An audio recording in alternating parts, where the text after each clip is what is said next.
Now, from the station that's on your side, this is News 19 WLTX.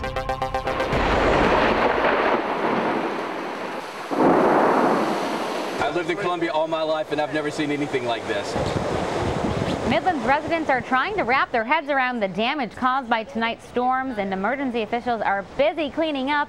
Good evening and thanks for being with us. I'm Lauren Talarico. The storms left almost as quickly as they came in, but goodness, did they leave a mess behind. This is video from a viewer down at Buffalo Wild Wings off Garner's Ferry Road. And as you can see, the rain is pouring down and the wind is just really strong, and it was wind like this that left about 7,800 homes and businesses in both Richland and Lexington County without power.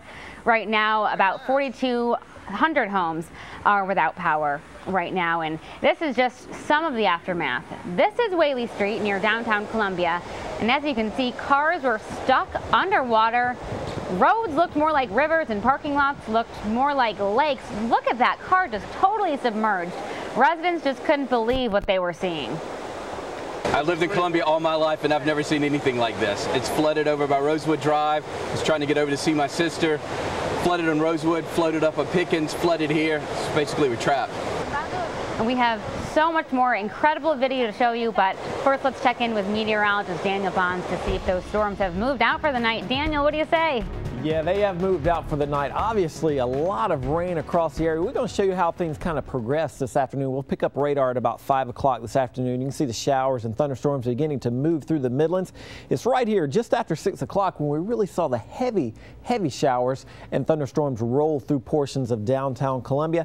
Most of that continued to push off towards east. Sumter saw a lot of rain early this evening, but right now things are relatively quiet. Yeah, there was officially wind gusts of 51 miles per hour downtown. I believe it was 55 over at the airport. So that was just half the story was strong winds. The biggest story by far was those heavy downpours that we saw. I mean, the USC total 3 1/4 inch of rain that came down in 1 hour. It was so fast, and I mean, it was fast and furious. And you know, of course, emergency officials have had their hands full tonight as the storm caused some serious problems really all over the place.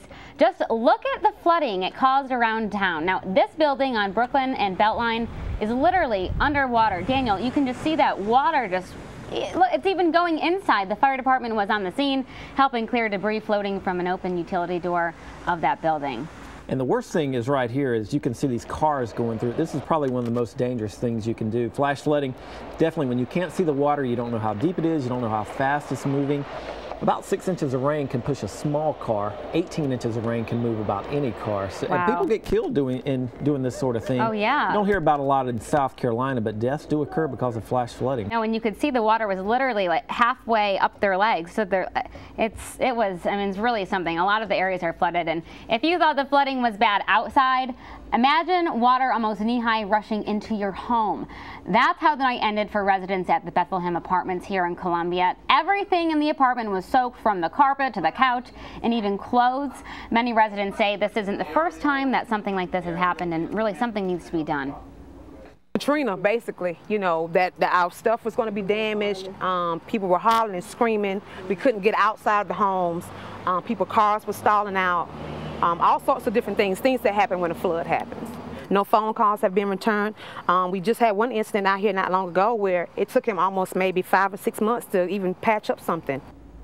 Well, and on top of that, the people at the apartment say they're not sure where they're going to stay tonight because in order to get Red Cross assistance, you need to have the fire department come out, and those emergency officials are so busy tonight trying to get to everybody, and you know, they're a little bit backed up. Well, no doubt. Here on Garner's Ferry, we heard that sirens go back and forth, fire department, everything. I'm sure. I mean, when you see that much water in that short a period of time, you got all these cars out there just flooded out. I mean, that's the biggest thing is you don't want to cause problems for the emergency officials because they've got other things to do, not to drag cars out of the water. Right, exactly. The most dangerous time is during a flash flood is at night, really, is when people get in those situations and they get out and it's dark and they don't know how deep the water is. Luckily, I haven't heard of any injuries from this, but that doesn't always happen. You know, you have a lot of deaths, a lot of drownings, obviously, because of this. Right, you got to be really careful. And, you know, we saw that home, those apartments, and it's a similar story for a lot of people right now. A family in Hopkins is trying to clean up their home after it flooded. Now, this is a home on Roost Road in the Quail Creek subdivision. The front and backyard completely underwater after apparent drainage problems causing flooding. And that water soon flowed into the den of the home, damaging furniture and valuables there. Me and my grandson was just eating a pizza and watching a movie, and all of a sudden we saw water coming from under the door. And it had been raining maybe 15-20 minutes, and we looked at it under the door and it was just coming in. Oh, how scary. You know, flooding and downed trees and power lines are making for hazardous traffic conditions out there, as Daniel and I were just saying. Cars all across the city stalled in that flooding, causing accidents in some areas, and needless to say, emergency authorities are taking to the streets in full force, trying to get everything up and going. And, you know, like we said, many people are still without power tonight, including the Woodhill Shopping Center on Garner's Ferry Road, which is just across the street. That is a beautiful shot from earlier today. That is a the calm after the storm. That's right there. Right. That's from our photojournalist Matt Youngblood, and we found fire crews on the roof of the Target there. Of course, emergency officials are working hard to get everyone's power back up and running, but you got to be patient when there's so many people without power. Shot. That was a beautiful shot. That's right. And you get those reflections off the sun, off the actually out in the west, and you get all those wonderful colors out there. It was incredible to see. It was like night at 6 o'clock, and then all of a sudden at 7, you had beautiful skies like that. Good looking shot. Yeah, and we've had a lot of great pictures sent in from viewers. We're going to take a look at some of them. Now, this is actually the front yard of our chief meteorologist, Jim Gandy's house. Look at that. It's like a pond. What is that? His front yard? He called me and said that is the most rain he has ever seen in this area. Wow. So. And if Chief Meteorologist Jim Gandy saying that, you know. A lot of rain. That's right. Okay, and then we have another picture. This is Beltline. It was Beltline. It's now underwater, of course. Hopefully it's since then. It's a beautiful sky, though. Hopefully since then they've gotten some of that water cleared up.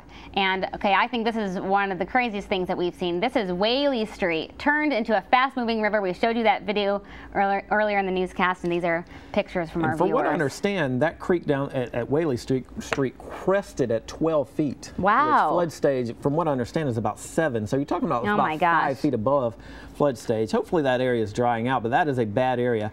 I've shot video down there myself. I've never seen it quite that bad. And that's what the residents were saying. Everybody down there, they said they were basically trapped because all the roads around it were like rivers. I'm telling you, you would rather be trapped where you are than try to drive through it, because the worst case scenario is your car stalls out and you have to buy a new car or insurance or anything.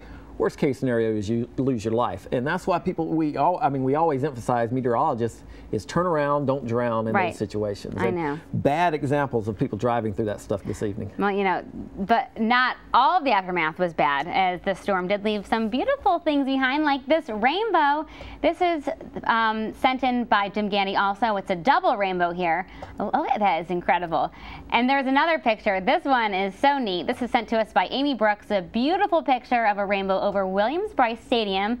Isn't that that is so cool. The cool thing about the double rainbow is, if you notice on the regular rainbow, the red's at the top. The double rainbow, on the other one where the double is, the red's at the bottom. Get out. It's inverted, yeah. That's so neat. I never knew that. You can kind of see it right there. It's inverted. Yeah, it's absolutely beautiful. And thanks again to our viewers for sending those in. And we want to remind you, remember, when weather like this comes in, to keep up with the most up-to-date information, check out our channel 19-3 or Time Warner Cable channel 112. Now, you can also call the News 19 weather line at 695-9977 or log on to WLTX.com.